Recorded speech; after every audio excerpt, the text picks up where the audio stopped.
Here's some of the stories trending this week at NASA. Recovery efforts are underway at NASA's Michoud assembly facility in New Orleans, which was hit by a tornado February 7th. In accounting for all 3,500 employees at the facility, officials reported 5 suffered minor injuries.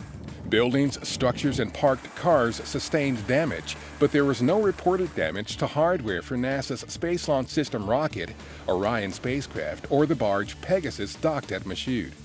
NASA will release updates on the facility's status as they become available.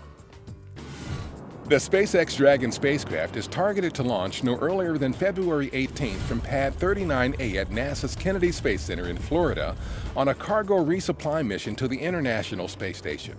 This will be the first flight from the historic launch pad since the last space shuttle mission in 2011.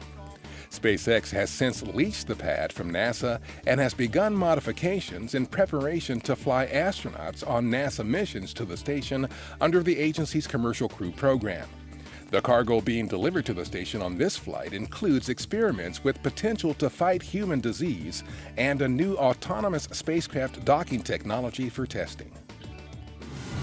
The forward skirt for the left-hand solid rocket booster of NASA's Space Launch System rocket arrived recently at Cape Canaveral Air Force Station in Florida, where NASA and orbital ATK engineers will prepare it for the first uncrewed flight test of the SLS with NASA's Orion spacecraft on top.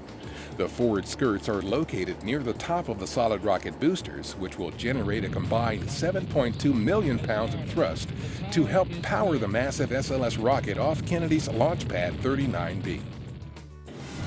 NASA officials from Wallops Flight Facility and Langley Research Center, both in Virginia, visited the state capitol in Richmond recently as part of the annual NASA Aerospace Days. The event allows leaders from NASA and the aerospace industry to speak with Virginia policymakers about the benefits the aerospace sector brings to the state, including opportunities for employment, commercial partnerships, and technological innovation. And that's what's up this week at NASA. For more on these and other stories, follow us on social media and visit www.nasa.gov/twan.